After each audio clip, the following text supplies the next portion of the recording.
Hare Krishna, Krishna Krishna, Hare Hare, Rama Rama, Hare Hare, Hare Hare Krishna, Hare Krishna. Om Namo Bhagavate Vasudevaya. Om Namo Bhagavate Vasudevaya. Om Namo Bhagavate Vasudevaya. Om Ajnana Timirandasya Jnananjana Shalakaya Chakshudunmilitam Yena Tasmai Shri Gurave Namah. Namo Vishnu Padaya Krishna Preshtaya Bhutale Srimade Bhaktivedanta Swaminiti Namine.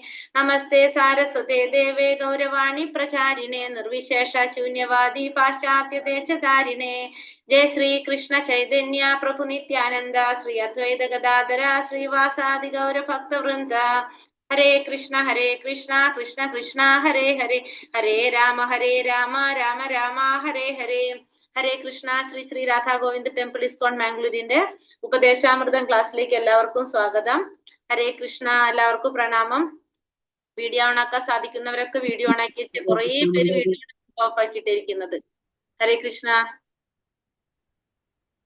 നമ്മള് level 2 കഴിഞ്ഞു, level 3 നമ്മള് ഓരോ level മാറുന്നതിനനുസരിച്ച് കാര്യങ്ങൾ കുറച്ച് മാറ്റി മാറ്റി കൊണ്ടുവരണം നമ്മള്.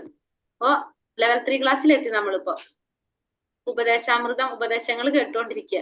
ആ ഉപദേശം നമ്മൾ ശരിക്കും കണ്ണും തുറന്നിരുന്ന് കേട്ടാലേ നമുക്ക് ആ ഉപദേശം കിട്ടുള്ളൂ അല്ലെ. അല്ലെങ്കിൽ ഉപദേശം ആർക്കും വലിയ താല്പര്യമുള്ളതായിരിക്കില്ലല്ലോ എന്തായാലും അല്ലെ നമുക്ക്. അപ്പൊ ഇന്നലെ നമ്മൾ ഒന്നാമത്തെ പുസ്തകം വാങ്ങി ഉപദേശം ഗുരുവായൂർ പോയിരുന്നു. ഓക്കെ മാതാജി. അപ്പൊ നെറ്റ് പ്രോബ്ലം ഉള്ളവര് കുഴപ്പമില്ല, അല്ലാത്തവര് വീഡിയോ ഓൺ ആക്കിയിട്ട് ക്ലാസ്സിൽ ഇരിക്കാനായിട്ട് ശ്രമിക്കുക. ഹരേ കൃഷ്ണ.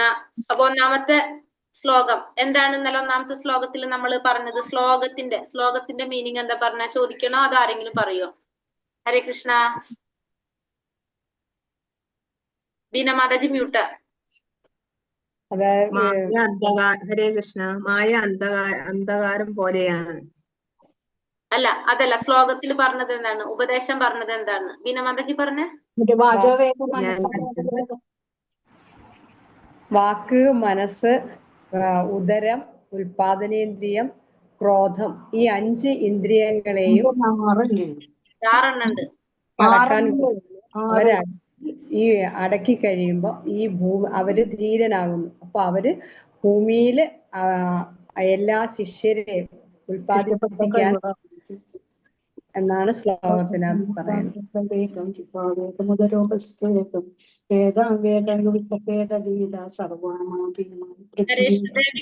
പറയുന്നത്. വീഡിയോ ഓൺ ആക്കി മാതാജി. ഹരേ കൃഷ്ണ. ഹരേ കൃഷ്ണ. പറഞ്ഞോളൂ. വാചോ വേഗം മനസാ ക്രോധ വേഗം വേഗം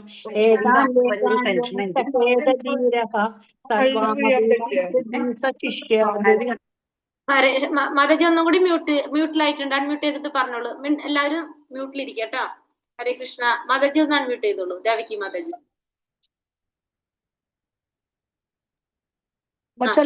ചൊല്ലട്ടെ. ചൊല്ലണം എന്നില്ല. അതിന്റെ മീനിങ് എന്നെ നോക്കി പറഞ്ഞാൽ മതി, ബുക്ക് നോക്കി പറയണ്ട. വാക്ക്, മനസ്സ്, ക്രോധം, ഉദരം, ജനനേന്ദ്രിയം എന്നീ 6 ഗുണങ്ങളെ നിയന്ത്രിക്കാൻ സാധിച്ചാൽ അവർക്ക് ഭൂമി ധീരനാണെന്ന് പറയും. അവർക്ക് ഭൂമിയിൽ ശിഷ്യത്വം സ്വീകരിക്കാൻ സാധിക്കും. ഒന്നും കൂടി പറഞ്ഞേ. 6 എണ്ണം ഏതൊക്കെയായിരുന്നു? വാക്ക്, മനസ്സ്, ക്രോധം, നാവ്, ജനനേന്ദ്രിയം, വയറ്, ജനനേന്ദ്രിയം. 6 ത്വരകളെ നിയന്ത്രിക്കാൻ സാധിച്ചാൽ അവർക്ക് ആളെ ധീരൻ എന്ന് പറയും. അങ്ങനെയുള്ള അവർക്ക് ഭൂമിയിലെ കൂടുതൽ ശിഷ്യന്മാരുണ്ടാവാൻ സാധിക്കും. ശിഷ്യന്മാരെ സമ്പാദിക്കാനായിട്ട്, ശിഷ്യപ്പെടുത്താനായിട്ട് സാധിക്കും. ഹരേ കൃഷ്ണ. വീഡിയോ ഓഫ് ചെയ്തവരെ വിളിക്കല്ലേ? അതെ, എനിക്ക് കണ്ണോണ്ട് വയ്യാത്തോണ്ടാണ് വീഡിയോ വെക്കാതെ. മൊബൈല് നോക്കണില്ല. ശരി മാതാജി. ഓപ്പറേഷൻ കഴിഞ്ഞിട്ട് ഞാനിപ്പോ ജോയിൻ ചെയ്തതാണ്. മനസ്സിലായി മാതാജിന്. കുഴപ്പമില്ല. ശരി. ഹരേ കൃഷ്ണ. ഇനി ആരാ വിളിക്കണ്ടേ നമുക്ക്? തുളസി മാതാജി. ഹരേ കൃഷ്ണ. മാതാജി ഹരേ കൃഷ്ണ.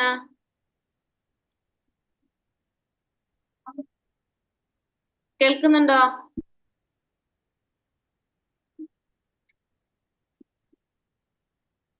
ക്ലാസ്സിലില്ലേ?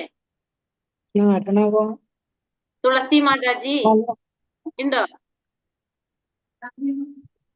ആ മാതാജി മ്യൂട്ടിലാണ്. തുളസി മാതാജി മ്യൂട്ടിലാണ്.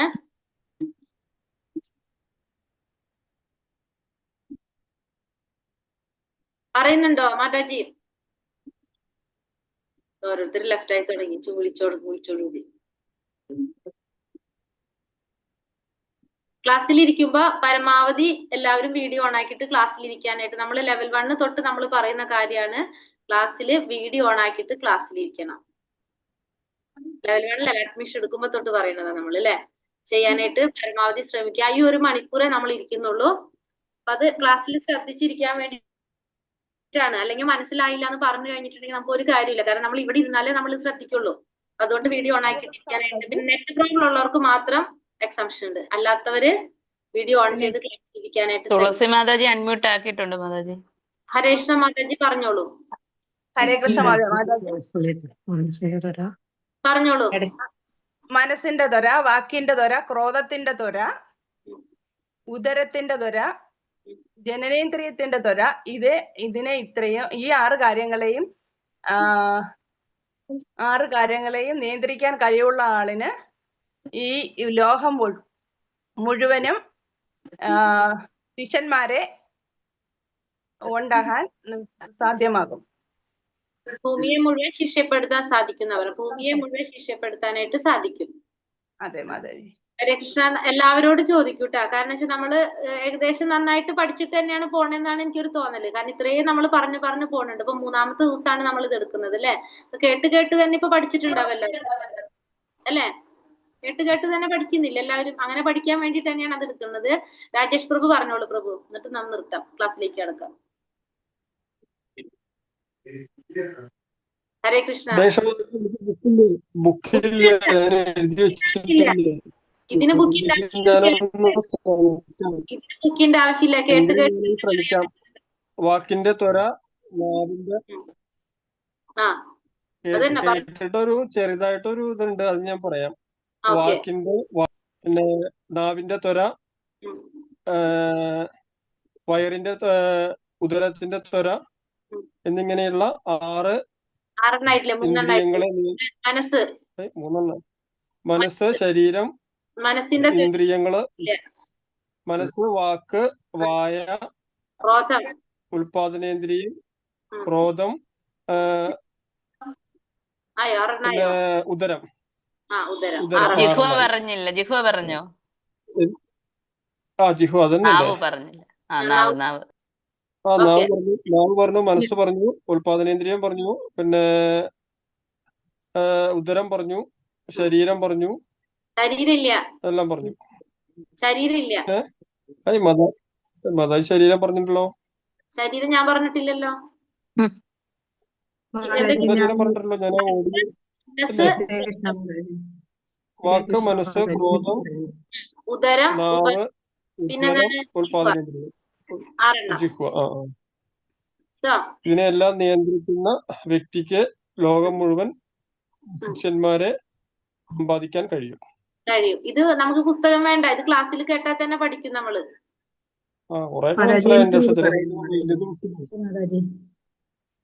ഹരേ കൃഷ്ണ. ഹരേ കൃഷ്ണ. ഒന്നും കൂടി ഒന്ന് പറഞ്ഞു മാതാജി. എനിക്ക് 2 ദിവസവും ക്ലാസ് കേൾക്കാൻ പറ്റിയിട്ടില്ല. അമ്മയ്ക്ക് സുഖമില്ലാണ്ട് ഇങ്ങനെ പറഞ്ഞോണ്ടിരിക്കും മാതാജി. ലൈവ് റെക്കോർഡ് ഇട്ടിട്ടുണ്ടല്ലോ. അത് പറയിപ്പിക്കും മാതാജി ഇത്. കാരണം ഒന്നില്ലെങ്കിൽ നിങ്ങൾ പറയൂ ഈ മാതാജിനെ മാറ്റി തരാനായിട്ട്. കാരണം വെച്ചിട്ടുണ്ടെങ്കിൽ വയ്യായി മാതാജിനെ കൊണ്ട് പഠിപ്പിച്ചിട്ട് വിടുള്ളൂ. മാതാജി പറഞ്ഞാൽ അത് പ്രത്യേക ഓർമ്മയിൽ നിൽക്കും ഞങ്ങൾ. അല്ല, അപ്പൊ ഞാൻ പറയാണ്, ഇപ്പൊ എന്തായാലും ഇങ്ങനെ ചോദിച്ചോണ്ടിരിക്കും ക്ലാസ്സിൽ നിന്ന്. അപ്പൊ നിങ്ങൾ ലാസ്റ്റ് പറയും മാതാജിനെ മാറ്റി തരുമോ മാതാജി, അതാണ് നല്ലത്. അടുത്ത ദിവസം ഇട്ടിട്ടുണ്ട്. അപ്പൊ ആ ലൈവ് കേട്ടാ മതി. നമ്മൾ ഈ ഒരു ക്ലാസ് കേട്ടാലും അടുത്ത ദിവസം നമ്മൾ ആ ലൈവ് കേൾക്കുമ്പോൾ നമുക്ക് ഒന്നുകൂടെ മനസ്സിലാവും. മാതാജിനെ മാറ്റാൻ പറഞ്ഞു. അല്ല ഞാൻ പറഞ്ഞതാ, ഇല്ല ഞാൻ പറയാ. വാചോ വേഗം, മനസാ ക്രോധ വേഗം, ജിഹ്വാ വേഗം, ഉദര ഉപസ്ഥ വേഗം. ഏതാൻ വേഗാൻ യാ വിഷഹേത തീരഃ സർവാമപീമാം പൃഥിവീം സശിഷ്യാത്. വാചോ വേഗം, വാചോ എന്ന് വെച്ചാല് വാക്ക്, വാചോ വേഗം, മനസ്സ്, ക്രോധം. 3 കാര്യങ്ങൾ പറഞ്ഞു. വാചോ വേഗം, മനസ്സ്, ക്രോധം. ഈ വേഗം എന്ന് വെച്ചാൽ ത്വര. വാക്ക്, മനസ്സ്, പിന്നെന്താണ് ക്രോധം. അടുത്ത വരിയിൽ പറയണത് ജിഹ്വാ വേഗം, ഉദര ഉപസ്ഥ വേഗം. ഉദരം എന്ന് ജിഹ്വ നാവ്, ഉദരം വയറ്, ഉപസ്ഥം ജനനേന്ദ്രിയങ്ങള്. ഈ 6 കാര്യങ്ങളുടെ ത്വരയെ നിയന്ത്രിക്കാൻ സാധിക്കുന്നവൻ ധീരനാണ്. ആ വ്യക്തിക്ക് എന്താണ്, ഈ ഭൂമിയെ മുഴുവൻ ശിക്ഷപ്പെടുത്താനായിട്ട് ആ വ്യക്തിക്ക് സാധിക്കും. വാചോ വേഗം, മനസാ ക്രോധ വേഗം. അപ്പൊ വേഗം എന്ന് വെച്ചാൽ നമ്മൾ പറഞ്ഞു ത്വരയാണ് അല്ലെ. വാക്ക്, മനസ്സ്, ക്രോധം. പിന്നെ അടുത്തതിൽ പറയുന്നത് ആ ഓർഡറിൽ തന്നെ പോയിക്കോ. അപ്പൊ നിങ്ങൾക്ക് ആ ശ്ലോകം നിങ്ങൾക്ക് പതുക്കെ കിട്ടും. വാക്ക്, മനസ്സ്, ക്രോധം. പിന്നെ അടുത്തത് ജിഹ്വ, ഉദരം. ഗ്രൂപ്പിലിടാമോ? ശ്ലോകം ഇതിന്റെ സ്ക്രീൻഷോട്ട് എടുത്താൽ മതി പ്രഭു. ക്ലാസ് എടുക്കില്ലേ? ശ്ലോകം ഇട്ടിട്ടുണ്ട്. ശ്ലോകം ഗ്രൂപ്പിൽ ഇട്ടിട്ടുണ്ട്. ആ ഉണ്ട്. ശ്ലോകം ഷെയർ ചെയ്യുന്നുണ്ട് ഗ്രൂപ്പിൽ. ഫോട്ടോ ഇട്ടിട്ടുണ്ട്. PDF അല്ല, ഫോട്ടോ ആയിട്ട് ഇട്ടിട്ടുണ്ട് അതില്. ഹരേ കൃഷ്ണ. അപ്പൊ ആരെങ്കിലും പറയുന്നുണ്ടോ? കറക്റ്റ് ആയിട്ട് ആരെങ്കിലും ഞാനും പറയാം മാതാജി. ഒരാള് പറഞ്ഞ കറക്റ്റ് ആയിട്ട് പറഞ്ഞേ. സംസാരിക്കാനുള്ള നാക്കിന്റെ ത്വര, മനസ്സിന്റെ ത്വര, ക്രോധത്തിന്റെ ത്വര, നാവ്,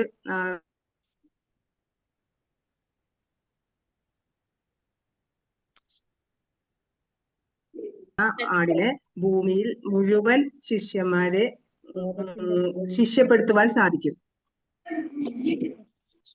വേറെ ആരാ മാതാജി പറയുന്നു പറഞ്ഞത്?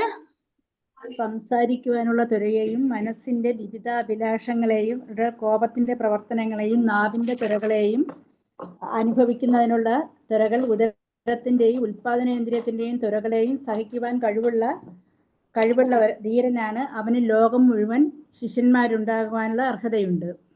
നോക്കി വായിക്കേണ്ട ഒരാളോട്ടെ മാതാജി. നോക്കി വായിക്കേണ്ട. ഉപദേശാമൃതത്തിൽ ഈ ശ്ലോകം മാത്രമാണോ പഠിപ്പിച്ചിട്ടുള്ളത്? അതെ, വേറെ എത്തിയിട്ടില്ല. അപ്പൊ നോക്കി വായിക്കേണ്ട ഒരാളും നിങ്ങൾക്ക് എന്താണ് മനസ്സിലായത് അത് പറയാ. ബുക്ക് നോക്കി വായിക്കേണ്ട ആരും. ഈ ശ്ലോകത്തിന്റെ മീനിങ് നിങ്ങൾക്ക് എന്തോ മനസ്സിലായത് അത് പറയാ കേട്ടോ. കാരണം വെച്ചാൽ നമ്മൾ അങ്ങനെ പറയുമ്പോ അത് കേട്ട് മറ്റുള്ളവർക്ക് പഠിക്കും. പുസ്തകത്തിൽ എഴുതിയത് അതേപടി വായിക്കുമ്പോൾ നമുക്കത് അത്ര അങ്ങോട്ട് പതിയില്ലല്ലോ. അപ്പൊ അതുകൊണ്ടാണ് നമ്മളെ കൊണ്ട് പറയിക്കുന്നത് കേട്ടോ. ഹരേ കൃഷ്ണ. പിന്നെ അത് കഴിഞ്ഞിട്ട് നമ്മൾ പ്രായശ്ചിത്തത്തെ കുറിച്ചൊക്കെ പറഞ്ഞു. ഇനി നമ്മള് ഇന്നലെ ഏതുവരെ എത്തിയിട്ടുണ്ടായിരുന്നത്?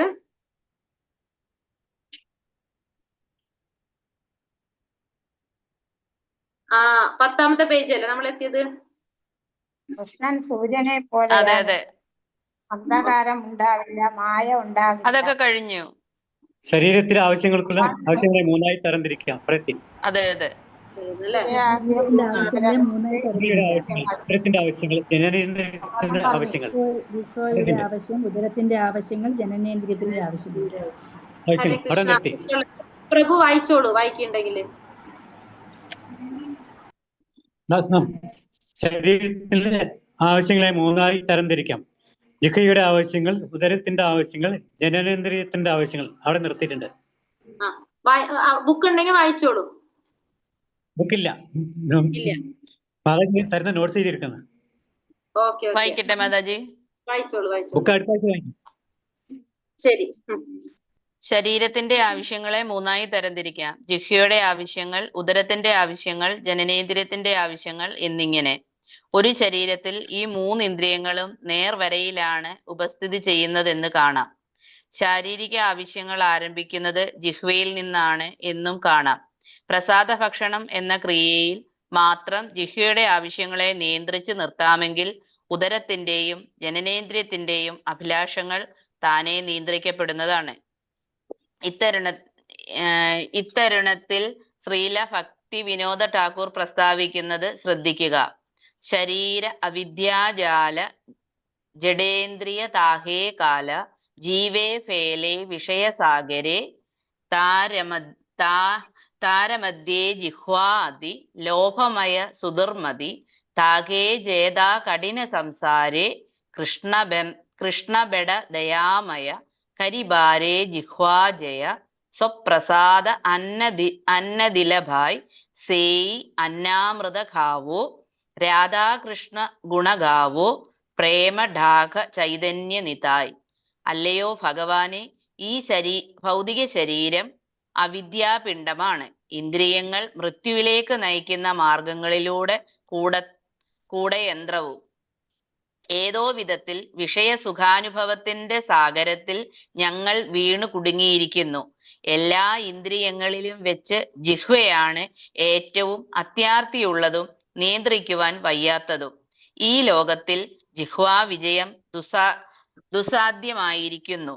പ്രിയപ്പെട്ട കൃഷ്ണ, അങ്ങ് ഞങ്ങളിൽ ദയാമയനാണല്ലോ. ജിഹ്വാ സംയനം സാധ്യമാക്കുന്നതിനു സഹായിക്കുവാൻ വേണ്ടി അങ്ങ് ഞങ്ങൾക്ക് പ്രസാദം കനിഞ്ഞരുളിയിരിക്കുന്നു. ആകയാൽ തൃപ്തിയാകും വരെ ഞങ്ങൾ ഈ പ്രസാദം അനുഭവിച്ചു കൊള്ളട്ടെ. ശ്രീ രാധാകൃഷ്ണന്മാരുടെ അപദാനങ്ങളെ ഞങ്ങൾ പ്രകീർത്തിച്ചു കൊള്ളട്ടെ. ചൈതന്യ മഹാപ്രഭുവിന്റെയും നിത്യാനന്ദ പ്രഭുവിന്റെയും കാരുണ്യത്തിനു വേണ്ടി പ്രേമപൂർവം ഞങ്ങൾ അപേക്ഷിക്കുകയും ചെയ്തു കൊള്ളട്ടെ. ഹരേ കൃഷ്ണ മാതാജി. ഇവിടെ എന്താ പറഞ്ഞ, നമ്മള് ഇനി ശരീരത്തിന്റെ ആവശ്യങ്ങളെ അതിനെ നമുക്ക് മൂന്നായിട്ട് തരംതിരിക്കാം. നമ്മുടെ ശരീരത്തിന്റെ ആവശ്യങ്ങളെ ഇന്നലെ നമ്മൾ പറഞ്ഞത് സംശയം ഉണ്ടായിരുന്നു എല്ലാവർക്കും. അവിരോധ പ്രീതിയും വിരോധയുക്ത ക്രോധവും ഇന്നലെ ആരോ ലാസ്റ്റ് ടൈമിൽ സംശയം ചോദിച്ചിട്ടുണ്ടായിരുന്നില്ല. അതപ്പോ അതും കൂടി ഒന്ന് പറഞ്ഞിട്ട് തുടങ്ങാം. അവിരോധ പ്രീതി വിരോധയുക്ത ക്രോധം ചോദിച്ച മാതാജി ക്ലാസ്സിലുണ്ടോ ഇന്നലെ? ഹരേ കൃഷ്ണ. വേറെ ആർക്കെങ്കിലും സംശയം ഉണ്ടോ? അത് ഇല്ലെങ്കിൽ അടുത്ത പാരഗ്രാഫിൽ ഞാൻ തുടങ്ങിയാൽ മതിയോ? അടുത്ത പാരഗ്രാഫ് മതി. അതൊന്നും പറയോ? ഹരേ കൃഷ്ണ മാതാജി. അപ്പൊ അവിരോധ പ്രീതി, ഹരേ കൃഷ്ണ. അവിരോധ പ്രീതി വിരോധയുക്ത ക്രോധം. അവിരോധ പ്രീതി എന്ന് പറയുന്നത് എന്താണ്? നമ്മൾ പറഞ്ഞു, നമ്മുടെ മനസ്സിന്റെ ക്ഷോഭങ്ങളെ പ്രസ്താവിക്കുന്നത് രണ്ട് തരത്തിലാണ് നമ്മൾ പറഞ്ഞത്. നമ്മളെ മനസ്സിന് ക്ഷോഭം ഉണ്ടാകുന്നത്, നമ്മൾ അങ്ങനെ ചിന്തിച്ചാൽ മതി. നമ്മളെ മനസ്സിൽ ക്ഷോഭം ഉണ്ടാവുന്നത്, മനസ്സിന് ക്ഷോഭം ഉണ്ടാവുക എപ്പോഴാണ്? നമ്മൾ ആഗ്രഹിക്കുന്ന കാര്യം നടക്കാതെ വരുമ്പോ നമുക്ക് ദേഷ്യം വരും അല്ലെ? നമ്മള് ഭഗവത്ഗീതയിൽ പറയുന്നുണ്ട് അല്ലെ? അത് തന്നെ സെയിം. നമുക്ക് ആസക്തി ഉണ്ടാവുമ്പോ നമുക്ക് അതില് ആഗ്രഹം വരും. ആഗ്രഹത്തിൽ നിന്ന് എന്താ വരുന്നത്? ക്രോധം വരും. അങ്ങനെ വരുന്നത് ആസക്തി. പിന്നെന്താ വരുന്നത്? കാമം, ക്രോധം. പിന്നെന്താ അടുത്തത്? സമോഹം, സ്മൃതിഭ്രംശം, ബുദ്ധിനാശം, സർവനാശം. അങ്ങനെ പറഞ്ഞു നമ്മൾ പഠിച്ചത് അല്ലെ? അപ്പൊ അതേപോലെ തന്നെ ഇവിടെ പറയണത് മനസ്സിന്റെ ക്ഷോഭങ്ങളെ പറ്റി പ്രസ്താവിക്കുന്നത് രണ്ട് തരത്തിൽ. ഒന്ന് അവിരോധ പ്രീതി, വിരോധയുക്ത ക്രോധം. അവിരോധ പ്രീതി എന്ന് പറഞ്ഞാൽ എന്താണ്? ഭൗതികമായ അഭിലാഷങ്ങൾ പൂർത്തീകരിക്കാനായിട്ട് നമ്മൾ എന്ത് ചെയ്യും? നമ്മൾ പല പരിപാടികൾ ആസൂത്രണം ചെയ്യും. നമ്മൾ അതിൽ ആ പ്രോഗ്രാമിൽ നമ്മൾ വിശ്വസിക്കും.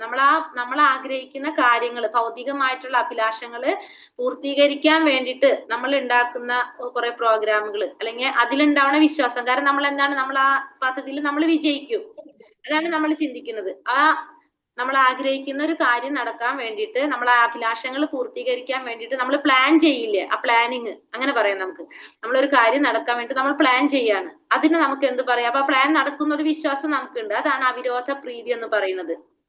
അത് നടക്കാതെ വരുമ്പോ നമുക്ക് എന്തായിട്ട് മാറാണത്?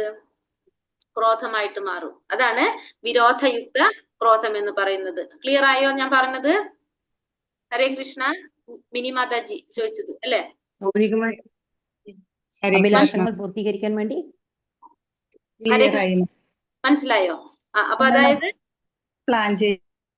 നമ്മൾ പ്ലാൻ ചെയ്യാണ്. നമ്മൾ കുറച്ച് നമ്മളെ ആഗ്രഹങ്ങൾ അഭിലാഷങ്ങൾ പൂർത്തീകരിക്കാൻ വേണ്ടി നമ്മളൊരു എന്തൊക്കെ നമ്മൾ അതിനൊരു എന്താ പറയാ പ്ലാൻ ഉണ്ടാക്കുകയാണ്. നമ്മൾ പ്ലാനിങ് ചെയ്യുക. ആ പ്ലാനിങ് ചെയ്യുമ്പോൾ നമ്മളെ വിശ്വാസം എന്താണ്? നമ്മൾ ഈ പ്ലാൻ ചെയ്ത പോലെ പോയി കഴിഞ്ഞാൽ നമ്മൾ ആ കാര്യം നടക്കും. നടക്കാതെ വരുമ്പോ നടക്കും എന്ന് നമ്മൾ വിചാരിക്കുകയാണ്. അത് ആ വിശ്വാസം, അതാണ് എന്ത് നമ്മളെ ഈ അവിരോധ പ്രീതി എന്ന് പറയുന്നത്. പക്ഷെ അത് നടക്കാതെ വരുമ്പോ അത് എന്താണത്? ക്രോധം. അതാണ് വിരോധയുക്ത ക്രോധം എന്ന് പറയുന്നത്. ഇനി അടുത്തതാണ് ശരീരത്തിന്റെ ആവശ്യങ്ങൾ. ശരീരത്തിന്റെ ആവശ്യങ്ങളെ മൂന്നായിട്ട് തിരിക്കാം. ഒന്ന് ജിഹ്വയുടെ ആവശ്യങ്ങള്, ഉദരത്തിന്റെ ആവശ്യങ്ങള്, ജനനേന്ദ്രിയത്തിന്റെ ആവശ്യങ്ങൾ. ഈ മൂന്നെണ്ണത്തിന്റെ പ്രത്യേകത എന്താണത്? ഇത് നേർരേഖയിൽ സ്ഥിതി ചെയ്യുന്നതാണ് അല്ലെ? ജിഹ്വ, ഉദരം, ജനനേന്ദ്രിയം. അങ്ങനെയാണ് ഇത് മൂന്നും എങ്ങനെയാണ് ഈ മൂന്ന്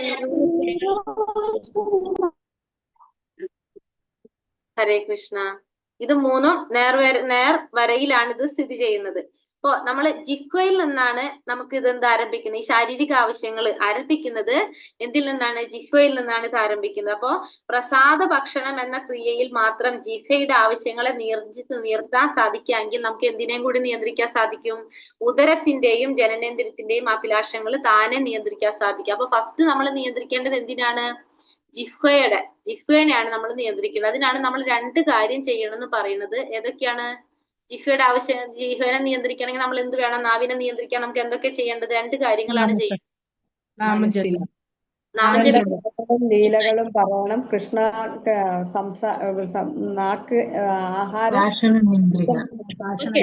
ജപിക്കല്, ഇതൊക്കെ അതിൽ വന്നു. അപ്പൊ അത് ഒന്നാമത്തെ കാര്യം. രണ്ടാമത്തെ കാര്യം എന്താണ്? പ്രസാദം അല്ലെ? രണ്ടാമത്തെ കാര്യം പ്രസാദം ഭക്ഷണം. അപ്പൊ ഒന്നാമത്തെ കാര്യം നമ്മൾ പറഞ്ഞു, നമ്മൾ എന്താ ചെയ്യേണ്ടത്? നമ്മൾ നാമം ജപിക്കുക, ഭഗവാന്റെ നാമം ജപിക്കുക. അതാണ് ഒന്നാമത്തെ കാര്യം. നാമം ജപിക്കുമ്പോ നാവുമ്മൽ ആര് നൃത്തം വെക്കും? ഭഗവാനും റാണി നാവുമ്മൽ നൃത്തം എന്ന് പറഞ്ഞു അല്ലെ നമ്മള്. അപ്പോ ഫസ്റ്റ് നമ്മൾ നാമം ജപിക്കണം. പിന്നെ രണ്ടാമത്തെ കാര്യം എന്താ പറഞ്ഞത്? അപ്പൊ പ്രസാദം ഭക്ഷിക്കണം. പ്രസാദം ഭക്ഷിക്കും. ഇങ്ങനെ നമുക്ക് എന്തിനെ നിയന്ത്രിക്കാൻ സാധിക്കും? ജിഹ്വയെ നിയന്ത്രിക്കാനായിട്ട് സാധിക്കും. അതിനെ നിയന്ത്രിച്ച് നിർത്താൻ സാധിച്ചു കഴിഞ്ഞാൽ നമുക്ക് ഓട്ടോമാറ്റിക്കലി ഉദരത്തിനെയും ജനനേന്ദ്രിയത്തിനെയും നിയന്ത്രിക്കാനായിട്ട് സാധിക്കും. അതുകൊണ്ടാണ് നമ്മൾ എന്ത് പറയുന്നത്? ഏകാദശി വ്രതങ്ങൾ എടുക്കണം പറയും. ഇപ്പൊ നമ്മൾ ചിന്തിച്ചാൽ നമുക്ക് അറിയാൻ പറ്റും. നമ്മളിപ്പോ ഹിന്ദു മതത്തിന് എടുത്തു കഴിഞ്ഞാല് ഹിന്ദു മതത്തിൽ മാത്രല്ല, ഇപ്പൊ മുസ്ലിംസിന്റെ ആയാലും ക്രിസ്ത്യൻസിന്റെ ആയാലും എല്ലാ കാസ്റ്റിലും നമ്മൾ എന്ത് കാണുന്നുണ്ട്? ഈ ഭക്ഷണം നിയന്ത്രിക്കുന്ന ഒരു കാണുന്നുണ്ട്. ഇല്ലേ? ശ്രദ്ധിച്ചിട്ടുണ്ട്? എല്ലാവരും നോക്കിയാൽ ആലോചിച്ച് നമുക്കറിയാം. അവരും നോയമ്പെടുക്കുന്നുണ്ട്, ക്രിസ്ത്യൻസും നോയമ്പെടുക്കുന്നുണ്ട്. നമ്മളിപ്പോ ഏകാദശി, നമ്മളാണ് ഇതൊന്നും ചെയ്യാത്തത്. നമ്മളിപ്പോഴും നമുക്കറിയാം ഒരു വിഭാഗം തന്നെ പറയില്ല, അത്രയും ആളുകൾ, ഒരു 10% എപ്പോഴും ഇതൊക്കെ ചെയ്യുന്നുണ്ടാവുള്ളൂ. ബാക്കി ഒരു 90% ഏകാദശി എന്നാണെന്ന് പോലും അറിയാത്തവരുണ്ട് അല്ലെ? ഇത്തരത്തിലുള്ള വ്രതങ്ങളൊന്നും എടുക്കാത്ത ഒരു വിഭാഗം ഇപ്പോഴും ഉണ്ട് നമ്മളെ. ഹരേ കൃഷ്ണ. അപ്പൊ ഏകാദശി പോലുള്ള വ്രതങ്ങള് നമ്മൾ എടുക്കുന്നത് എന്തിനാണ്? സത്യത്തില് നമ്മളെ ഇത് നിയന്ത്രിക്കാൻ വേണ്ടിയിട്ടാണ്. നമ്മളെ ഒരു നിയന്ത്രണം കൊണ്ടുവരാനാണ്, നാവിനെ നിയന്ത്രിക്കാനായിട്ട് നമ്മൾ ചെയ്യുന്നതാണ് ഇതൊക്കെ തന്നെ. അപ്പൊ എല്ലാ മതത്തിലും ഇതൊക്കെ പറയുന്നുണ്ട്. എല്ലാവരും പറയുന്നത് അപ്പൊ ബേസിക്കലി എന്ത് കാര്യം തന്നെയാണ്? ഇതൊക്കെ തന്നെയാണ് പറയുന്നത്. നമ്മള് നാവിനെ നിയന്ത്രിക്കണം. നാവിനെ നിയന്ത്രിക്കണമെങ്കിൽ നമുക്ക് എങ്ങനെയാ സാധിക്കുക? നമ്മളെ ഭക്ഷണങ്ങൾ നിയന്ത്രിക്കാനായിട്ട് ശ്രമിക്കുക. അപ്പൊ നമ്മള് ഒരു ദിവസം നമ്മളത് ചെയ്യാണ്.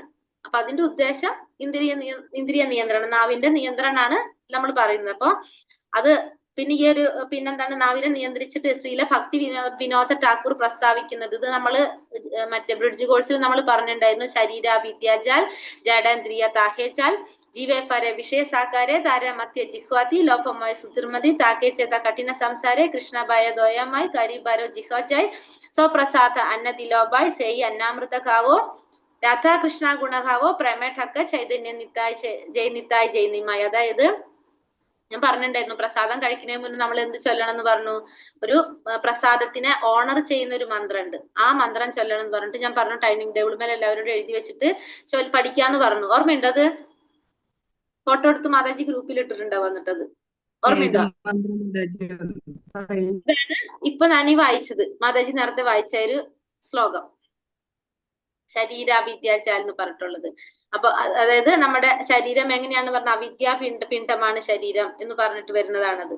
അപ്പൊ അതുകൊണ്ട് നമ്മൾ എന്ത് ചെയ്യണം? നമ്മൾ ജിഹ്വയെ നിയന്ത്രിക്കാനായിട്ട് നമ്മൾ പ്രസാദം കഴിക്കുക. പ്രസാദത്തിലൂടെ മാത്രമേ നമുക്കിത് ചെയ്യാനായിട്ട് സാധിക്കുന്നുള്ളൂ.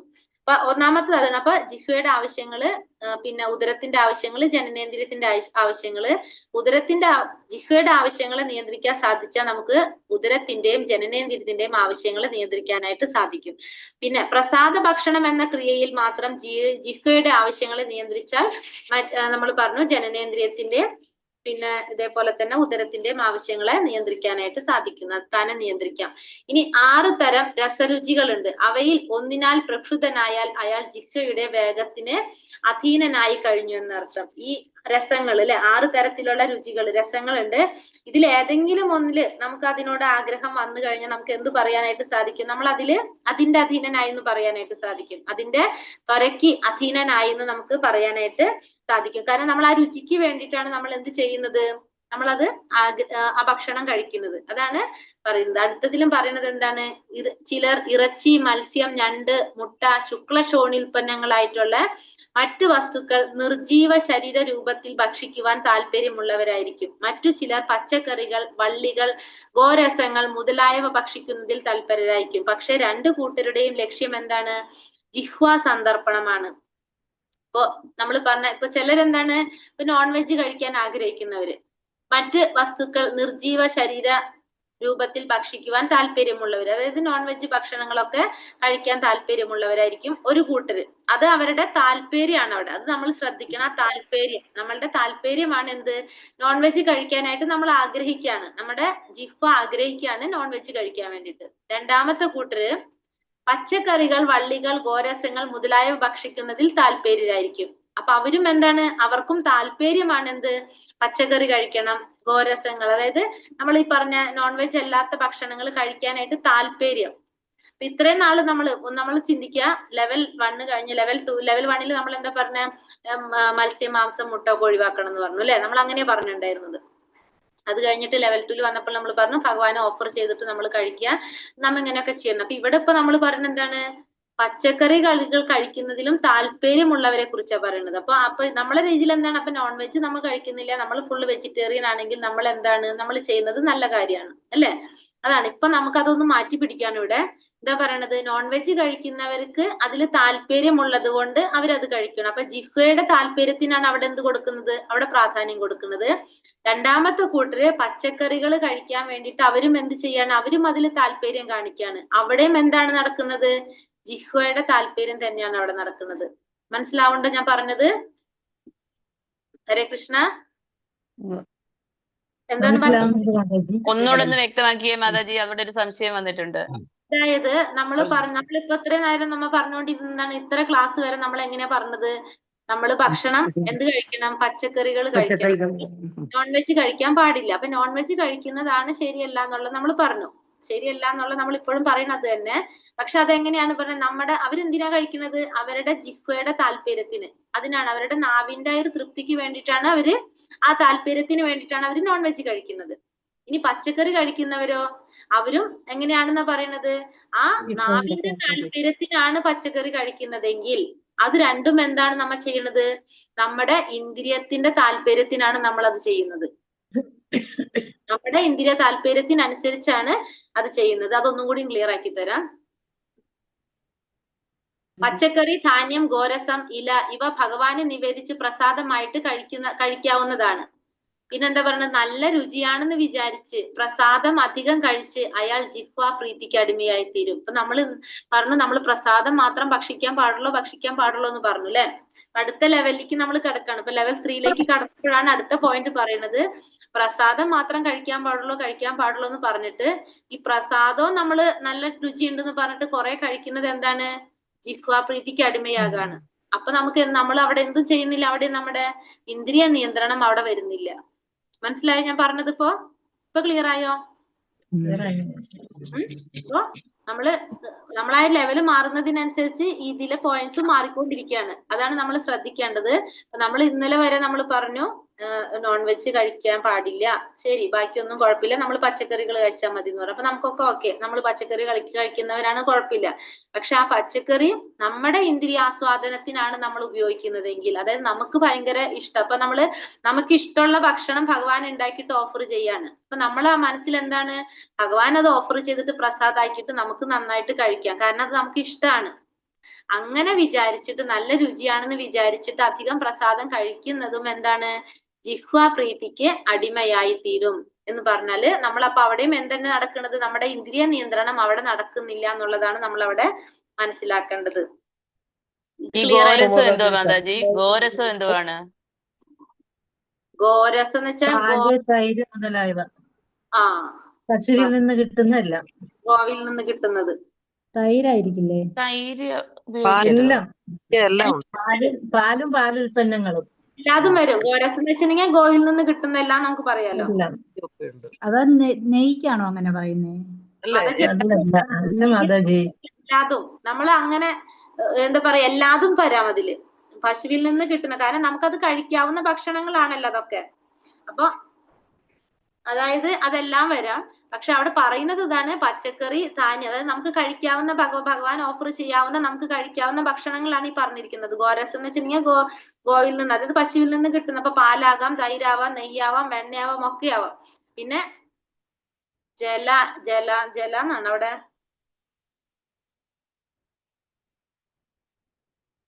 ജലം അല്ലട്ടെ, ജലം. ഇവ ഭഗവാന് നിവേദിക്കാവുന്ന ഭക്ഷണങ്ങളാണെന്ന് തന്നെ ഭഗവാൻ തന്നെ നിർദ്ദേശിച്ചിട്ടുണ്ട്. പക്ഷെ ഇങ്ങനെയൊക്കെ ആണെങ്കിലും നല്ല രുചിയുണ്ടെന്ന് വിചാരിച്ച് പ്രസാദം ആവശ്യത്തിലധികം ഒരാൾ കഴിക്കുന്നതായാൽ അയാളും ജിഹ്വാ പ്രീതിക്കുള്ള പ്രയത്നത്തിന്റെ അടിമയായി തീരും. ഈ ഒരു പാരഗ്രാഫ് എന്തായാലും വായിക്കല്ലേ നമുക്ക്. 6 തരം രസരുചികൾ. ഹരേ കൃഷ്ണ മാതാജി, വായിച്ചോളൂ ഒരാള്. വായിക്കട്ടെ മാതാജി. 6 തരം രസരുചികൾ ഉണ്ട്. അവയിൽ ഏതെങ്കിലും ഒന്നിനാൽ പ്രക്ഷുബ്ധനായി തീർന്നുവെങ്കിൽ അയാൾ ജിംഹയുടെ വേഗത്തിൽ അധീനനായി കഴിഞ്ഞു എന്നാണ് അർത്ഥം. ചിലർ ഇറച്ചി,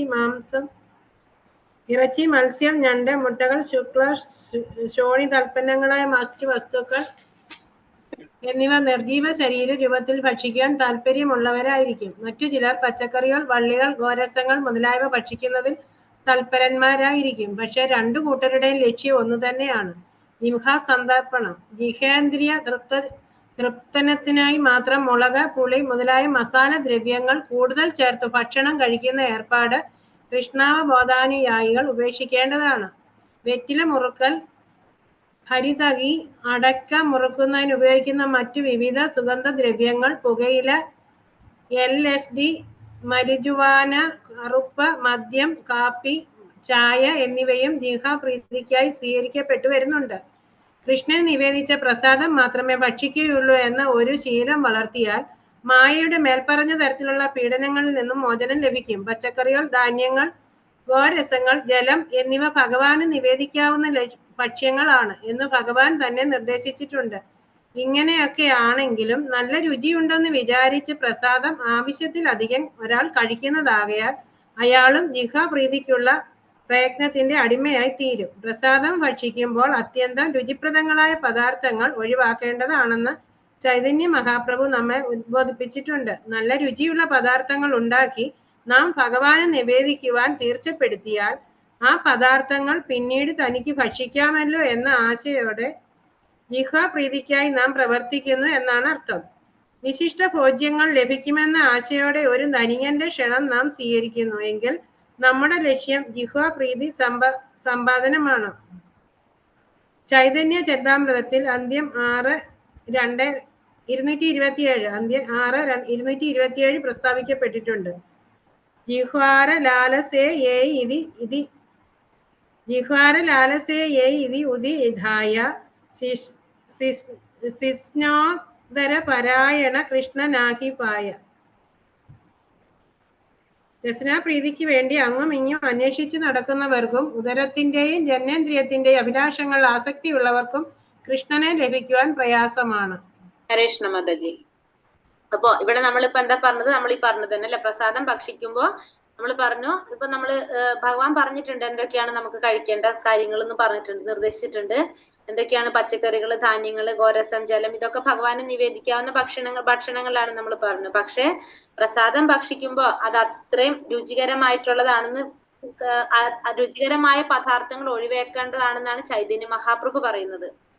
കാരണം നല്ല രുചിയുള്ള പദാർത്ഥങ്ങൾ ഉണ്ടാക്കി നാം ഭഗവാന് നിവേദിക്കുമ്പോൾ നമ്മൾ എന്താ ആഗ്രഹിക്കുന്നത്, അതിനുശേഷം നമുക്ക് പ്രസാദം കഴിക്കാന്നല്ല പറയണം. അപ്പൊ രുചിയുള്ളത് ഉണ്ടാക്കിയിട്ട് നമുക്കത് കിട്ടുമല്ലോ എന്ന് നമ്മൾ ചിന്തിച്ചിട്ട് നമ്മൾ അത് ഭഗവാൻ ഓഫർ ചെയ്യുന്നത് എന്താണ് പറയുക, നമ്മൾ ജിഹ്വാ പ്രീതിക്കായിട്ട് നമ്മൾ പ്രവർത്തിക്കുകയാണ് ചെയ്യുന്നത് എന്നാണ് പറയുന്നത്. പിന്നെ ഒരു ധനികന്റെ ക്ഷണം സ്വീകരിക്കുന്നത്, നല്ല രുചിയോടെ ഭക്ഷണം കിട്ടുമല്ലോ, അതായത് ജിഹ്വാ പ്രീതിക്ക് വേണ്ടിയിട്ട് നമ്മൾ അത് ചെയ്യുന്നതൊക്കെ എന്താണ്, അതൊന്നും കൃഷ്ണാവബോധത്തിൽ പാടില്ല എന്നുള്ളതാണ് ഇവിടെ പറയുന്നത്. അപ്പൊ പ്രസാദം കഴിക്കണം എന്ന് പറഞ്ഞ, അപ്പൊ പ്രസാദം കഴിക്കുന്നതിലും ഇവിടെ എന്ത് വെച്ചിട്ടുണ്ട്, നമുക്ക് കണ്ടീഷൻ പറഞ്ഞിട്ടുണ്ട് എന്നുള്ളത് മനസ്സിലാക്കാം. പിന്നെ ഇവിടെ അടുത്തതിൽ പറയുന്നത് രസനാപ്രീതിക്ക് വേണ്ടി അങ്ങും ഇങ്ങും അന്വേഷിച്ച് നടക്കുന്നവർക്കും ഉദരത്തിന്റെയും ജനനേന്ദ്രിയത്തിന്റെയും അഭിലാഷങ്ങളിൽ ആസക്തിയുള്ളവർക്കും കൃഷ്ണനെ ലഭിക്കാൻ പ്രയാസമാണ്. അപ്പൊ അടുത്തതിൽ പറയുന്നത് നമ്മൾ ആ രസനാപ്രീതിക്ക് വേണ്ടിയിട്ട് നമ്മൾ അങ്ങും ഇങ്ങും അന്വേഷിച്ച് നടക്കുക. പിന്നെ ഉദരത്തിന്റെയും ജനനേന്ദ്രിയത്തിന്റെയും അഭിലാഷങ്ങളിലെ ആസക്തിയുള്ളവർക്കും ഭഗവാനെ ലഭിക്കാനായിട്ട് പ്രയാസമാണ്. അപ്പോ ഇന്ദ്രിയ നിയന്ത്രണം നമുക്ക് ഏറ്റവും അത്യാവശ്യമാണെന്നുള്ളത് നമുക്ക് ഇവിടെ നിന്ന് മനസ്സിലാക്കാം. ഇനി ചൈതന്യ മഹാപ്രഭു പറയുന്നു, പാലാന ഖായിബെ ആര പാലാന പാരിബെ എന്ന്. അതായത് ആഡംബരമായി വസ്ത്രധാരണം ചെയ്യരുത്, രുചികരങ്ങളായ ഭക്ഷണ പദാർത്ഥങ്ങൾ അനുഭവിക്കരുത്. ചൈതന്യ ചരിതാമൃതം അന്ത്യലീല 6:23 ചൈതന്യ മഹാപ്രഭു എന്താ പറയുന്നത്?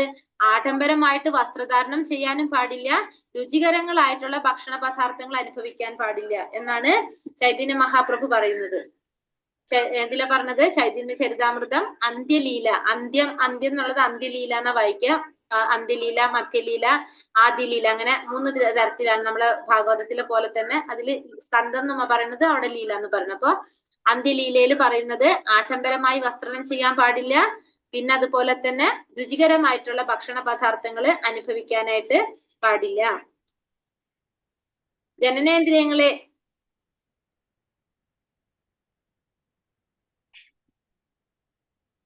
പിന്നെ എങ്ങനെയാണ് നമുക്ക് നിയന്ത്രിക്കാൻ സാധിക്കുക എന്നുള്ളത് ഇവിടെ പറയുന്നുണ്ട്. ആവശ്യത്തിലധികം ഭക്ഷിക്കുവാൻ നാം ആഗ്രഹിച്ചാൽ ജീവിതത്തിൽ ഒട്ടനേകം അസൗകര്യങ്ങൾ അനുഭവിക്കേണ്ടതായിട്ട് വരും. അപ്പൊ നമ്മൾ അതിന് ആഗ്രഹം ഉണ്ടാക്കുന്നതിനനുസരിച്ച് നമുക്ക് അസൗകര്യങ്ങൾ നമ്മളെ ജീവിതത്തിൽ ഉണ്ടാക്കുന്നു. നമ്മൾ ഭഗവത്ഗീതയിൽ പഠിക്കുന്നില്ല, എത്രത്തോളം നമ്മൾ ഭൗതികതയിലേക്ക് ഇറങ്ങുന്നോ അത്രത്തോളം നമുക്ക് എന്ത് വന്നുകൊണ്ടിരിക്കും? ക്ലേശങ്ങൾ അനുഭവിക്കേണ്ടതായിട്ട് വരും എന്ന് ഭഗവത്ഗീതയിൽ നമ്മൾ പഠിക്കുന്നുണ്ട്. അതേപോലെ തന്നെ ഭൗതികമായിട്ടുള്ള ഇന്ദ്രിയങ്ങളുടെ അഭിലാഷങ്ങൾ നമ്മൾ എത്രത്തോളം ആഗ്രഹിക്കുകയാണോ അത്രത്തോളം നമ്മൾ എന്ത് അനുഭവിക്കേണ്ടതായിട്ട് വരാണ്? നമുക്ക് ഇത്തരത്തിലുള്ള പ്രശ്നങ്ങൾ അല്ലെങ്കിൽ അസൗകര്യങ്ങൾ നമുക്ക് അനുഭവിക്കേണ്ടതായിട്ട് വരും. അതുകൊണ്ട് നമ്മൾ എന്ത് ചെയ്യുക? ഏകാദശി, ജന്മാഷ്ടമി തുടങ്ങിയ എല്ലാ വിശേഷ ദിവസങ്ങളും നമ്മൾ ഉപവസിക്കുകയാണെങ്കിൽ നമുക്ക് ഉദരത്തിന്റെ ത്വരയൊക്കെ ഇങ്ങനെ നിയന്ത്രിക്കാനായിട്ട് സാധിക്കും. ഇനി ജനനേന്ദ്രിയത്തിന്റെ കാര്യം എടുത്തു കഴിഞ്ഞാല്, ജനനേന്ദ്രിയങ്ങളെ സത്പുത്രന്മാരെ ഉണ്ടാക്കുന്നതിന് വേണ്ടി ഉപയോഗിക്കാം, അല്ലാതെ ഇന്ദ്രിയ പ്രീതിക്കായി ഉപയോഗിച്ചാൽ അയാൾ മായയിൽ അകപ്പെട്ടതായിട്ട് കരുതാം. ജനനേന്ദ്രിയം ഉപയോഗിക്കുമ്പോൾ നമ്മൾ എന്തിനു വേണ്ടിയിട്ടായിരിക്കണം ഉപയോഗിക്കേണ്ടത്? സത്പുത്രന്മാരെ ഉണ്ടാക്കുന്നതിന് വേണ്ടിയിട്ടായിരിക്കണം ഉപയോഗിക്കേണ്ടത്. അപ്പൊ അത് പണ്ടൊക്കെ നമ്മള് ഷോഡശ സംസ്കാരത്തിൽ അതിനെ കുറിച്ചൊക്കെ ശരിക്കും ഉണ്ടായിരുന്നു. പക്ഷെ ഇപ്പൊ നമ്മൾ എന്താണ്, നമ്മൾ അതിനെക്കുറിച്ച് നമുക്കൊന്നും അറിയാൻ കൂടില്ല. നമ്മൾ ഈ സംസ്കാരങ്ങളെ കുറിച്ച്, ഈ ഷോഡശ സംസ്കാരത്തെ കുറിച്ചൊന്നും നമുക്ക് അറിയാൻ കൂടില്ല. എത്ര പേർക്ക് അറിയാൻ? നമ്മൾ ഇപ്പോഴത്തെ കാലത്ത് അതൊന്നും കുറെ ഉണ്ട്. അതിൽ 16 എണ്ണാണ് ഏറ്റവും പ്രധാനമായിട്ട് പറയുന്ന ഷോഡശ സംസ്കാരങ്ങള്. നമ്മൾ പറഞ്ഞിട്ടുണ്ട് അത് ക്ലാസ്സിൽ. ഇല്ലാന്ന് തോന്നുന്നു അല്ലേ? ഇല്ല മാതാജി, ഇല്ല പറഞ്ഞിട്ടില്ല. ഞാൻ സനാതന ധർമ്മത്തിലൂടെ പഠിക്കുന്നുണ്ട് അത്. ഓക്കെ, പറയട്ടെ, നമുക്ക് നോക്കാം.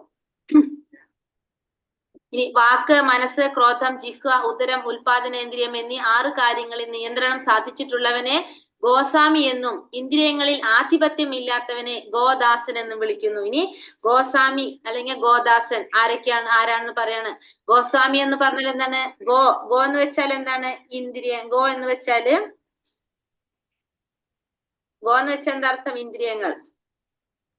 സ്വാമി എന്ന് വെച്ചാൽ നാഥൻ. ഗോ എന്ന് വെച്ചാൽ ഇന്ദ്രിയങ്ങള്, സ്വാമി നാഥൻ. അപ്പൊ ഗോസ്വാമി എന്ന് പറയുന്നത് ഇന്ദ്രിയങ്ങളുടെ നാഥനായിരിക്കും. അപ്പൊ ഇന്ദ്രിയങ്ങളുടെ നാഥനായിരിക്കും ആരെ കൺട്രോൾ ചെയ്യുന്നത്? ഇന്ദ്രിയങ്ങളെ കൺട്രോൾ ചെയ്യുന്നത്. അപ്പൊ അങ്ങനെയുള്ള വ്യക്തി, അതായത് ഇന്ദ്രിയങ്ങളെ കൺട്രോൾ ചെയ്യാൻ സാധിക്കുന്ന വ്യക്തിയെ നമുക്ക് എന്തെന്ന് പറയാം? അപ്പൊ ഗോസ്വാമി എന്ന് പറയാം. അപ്പൊ ഗോ എന്ന് വെച്ചിട്ടുണ്ടെങ്കിൽ ഇന്ദ്രിയങ്ങള്, സ്വാമി എന്ന് വെച്ചിട്ടുണ്ടെങ്കിൽ നാഥൻ. ഇന്ദ്രിയങ്ങളെ കൺട്രോൾ ചെയ്യാനായിട്ട് സാധിക്കുന്ന വ്യക്തി ഗോസ്വാമി, അതായത് ഇന്ദ്രിയങ്ങളുടെ നാഥൻ. ഗോദാസൻ എന്ന് പറഞ്ഞല്ലോ, ഇവിടെ തന്നെ ഗോ എന്ന് വെച്ചിട്ടുണ്ടെങ്കിൽ ഇന്ദ്രിയങ്ങള്, ദാസൻ എന്ന് വെച്ചാല് എന്താണ്? നമ്മൾ ദാസനായിട്ടിരിക്കുക. അപ്പൊ ഇന്ദ്രിയങ്ങളുടെ ദാസനായിട്ടിരിക്കുക. അങ്ങനെയുള്ള വ്യക്തിയാണ് ആര്? അതായത് ഇന്ദ്രിയങ്ങളെ നിയന്ത്രിക്കാൻ സാധിക്കാത്ത വ്യക്തി ഗോദാസൻ. ഗോസ്വാമി എന്ന വാക്കിന് ഗോക്കളുടെ അഥവാ ഇന്ദ്രിയങ്ങളുടെ അധിപൻ എന്നർത്ഥം. ഗോദാസൻ എന്നാൽ ഇന്ദ്രിയങ്ങളുടെ ദാസൻ എന്നാണ് പറയുക. അപ്പൊ ഗോദാസനും ഗോസ്വാമി എന്താണെന്ന് മനസ്സിലായോ? ഇന്ദ്രിയങ്ങളെ നിയന്ത്രിക്കാൻ സാധിച്ചു കഴിഞ്ഞാൽ അത് ഗോസ്വാമിയാണ്. ഇന്ദ്രിയങ്ങളെ നിയന്ത്രിക്കാൻ സാധിക്കാത്തവര് ഗോദാസനാണ്. ഇന്ദ്രിയ പ്രീതിക്ക് വേണ്ടി മാത്രം ലോകത്തിൽ കഴിയുന്ന ഒരാൾക്ക് സ്വയപ്രയത്നം കൊണ്ടോ പ്രചോദനം കൊണ്ടോ സമ്മേളനങ്ങൾ കൊണ്ടോ കൃഷ്ണാവബോധവാനായി തീരാൻ ഒരു വഴിയുമില്ല. ഇന്ദ്രിയ പ്രീതിക്ക് വേണ്ടിയിട്ട് മാത്രം ലോകത്തിൽ കഴിയുകയാണെങ്കിൽ ആ വ്യക്തിക്ക് സ്വന്തം പ്രയത്നം കൊണ്ടും പ്രചോദനം കൊണ്ടൊന്നും സമ്മേളനങ്ങൾ കൊണ്ടൊന്നും എന്താവാൻ സാധിക്കില്ല? കൃഷ്ണാവബോധവാനായിട്ട് തീരാനായിട്ട് ഒരു വഴിയില്ല എന്ന് പറയുന്നത്. അപ്പൊ നമ്മള് ഇന്ദ്രിയങ്ങളെ സന്തോഷിപ്പിക്കാൻ വേണ്ടിയിട്ട്, ഇന്ദ്രിയങ്ങളെ പ്രീതിക്ക് വേണ്ടിയിട്ട് മാത്രമാണ് നമ്മൾ കഴിയുന്നതെങ്കിൽ, നമ്മൾ സ്വന്തമായിട്ട് പ്രയത്നിച്ചാലോ അല്ലെങ്കിൽ മറ്റുള്ളവരെ പ്രചോദനം കൊണ്ടോ അല്ലെങ്കിൽ നമ്മൾ ഈ സംഘങ്ങളിൽ ഏർപ്പെട്ടത് കൊണ്ടോ ഒന്നും നമുക്ക് എന്തായി തീരാൻ സാധിക്കില്ല.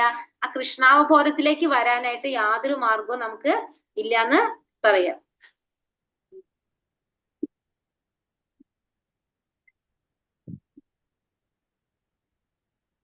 അതായത് അത് ഭാഗവതത്തിൽ പറയുന്ന ഒരു ശ്ലോകാണിത്. ശ്രീമദ് ഭാഗവതത്തിൽ 7:5:30 പ്രഹ്ലാദ് മഹാരാജാവ് പറഞ്ഞിരിക്കുന്നതാണിത്. മതിർന കൃഷ്ണേ പരതാ സ്വദേവ മിഥോ പിപത്യത ഗൃഹവ്രതാനാം അദാന്ത ഗോപീർ വിശദാം തമൃസം പുനശ്ചർവിത ചർവണാനാം. അതാണ് നമ്മളിവിടെ പറയുന്നത്. ഇന്ദ്രിയങ്ങളുടെ പ്രീതിക്ക് വേണ്ടിയിട്ട്, ഇന്ദ്രിയങ്ങളെ സന്തോഷിപ്പിക്കാൻ വേണ്ടി മാത്രം ഈ ഭൗതിക ലോകത്തിൽ കഴിയുന്ന ഒരു വ്യക്തിക്ക് സ്വന്തം പ്രയത്നം കൊണ്ടോ പരപ്രചോദനം കൊണ്ടോ യോജിച്ച് നടത്തുന്ന സമ്മേളനം കൊണ്ടോ കൃഷ്ണാവബോധമുള്ളവനായിട്ട് തീരാനായിട്ട് യാതൊരു വഴിയുമില്ല എന്നുള്ളത് അത് ഭാഗവതത്തിൽ പറയുന്ന ഒരു ശ്ലോകം കോട്ടിയാണ്. 7-ാമത്തെ സ്കന്ധം 5-ാം അധ്യായം 30-ാമത്തെ ശ്ലോകത്തില് പ്രഹ്ലാദ് മഹാരാജാവ് പറഞ്ഞിരിക്കുന്നതാണിത്. അപ്പൊ നമ്മൾ ഇന്ദ്രിയങ്ങളുടെ സംതൃപ്തിക്ക് വേണ്ടിയിട്ട് മാത്രമാണ് നമ്മൾ കഴിയുന്നതെങ്കിൽ നമുക്ക് സ്വന്തമായിട്ടുള്ള പ്രയത്നം കൊണ്ടോ നമ്മൾ പ്രയത്നിച്ചുകൊണ്ടോ മറ്റുള്ളവരുടെ പ്രചോദനം കൊണ്ടോ ഒന്നും നമുക്ക് കൃഷ്ണാവബോധത്തില് വരാനായിട്ട്, കൃഷ്ണാവബോധമുള്ളവനായിട്ട് തീരാനായിട്ട് യാതൊരു വഴിയുമില്ല എന്നുള്ളതാണ് പറയുന്നത്. ഹരേ കൃഷ്ണ കൃഷ്ണ കൃഷ്ണ ഹരേ ഹരേ, ഹരേ രാമ രാമ രാമ ഹരേ ഹരേ. ഹരേ കൃഷ്ണ. ക്വസ്റ്റ്യൻ ആൻസർ നോക്കാം ബാക്കിയുള്ളത്. മാതാജി 7-ാമത്തെ അധ്യായം 5-ാം സ്കന്ധം എന്നല്ലയോ പറഞ്ഞേ? 30-ാം ശ്ലോകം. 7-ാം ആദ്യം സ്കന്ധ പറയാ. 7-ാം സ്കന്ധം 5-ാം അധ്യായം 30-ാമത്തെ ശ്ലോകം. ശരി ശരി, ഓക്കെ. 7-ാം സ്കന്ധം, ആദ്യ സ്കന്ധം പറയണം നമ്മള്. ഇതിൽ നമ്മൾ ഏതുവരെ ക്വസ്റ്റ്യൻ നോക്കിയത്? ഭഗവാന്റെ സേവനത്തിന് രസനയുടെ ത്വരകള് തൊട്ടാണെന്ന് തോന്നുന്നു അല്ലെ? ഇനി അതാണോ? അല്ലേ? അല്ല, 15-ാമത്തേത് 15-ാമത്തത് 15 വരെ പറഞ്ഞു. 3 ആവശ്യങ്ങള്, ശരീരത്തിന്റെ 3 ആവശ്യങ്ങള്. ആവശ്യം നിയന്ത്രിക്കാൻ അത്രയും വരെ പറഞ്ഞു. ശരീരത്തിലെ 3 ആവശ്യങ്ങള് ശ്രീല ഭക്തി വിനോദ ഠാക്കൂർ പ്രസ്താവിക്കുന്നത് ഏതൊക്കെയാണ്? ശരീരത്തിന്റെ ആവശ്യം, മനസ്സിന്റെ ആവശ്യം, ശരീരത്തിന്റെ 3 ആവശ്യങ്ങൾ. ശരീരത്തിന്റെ 3 ആവശ്യങ്ങൾ: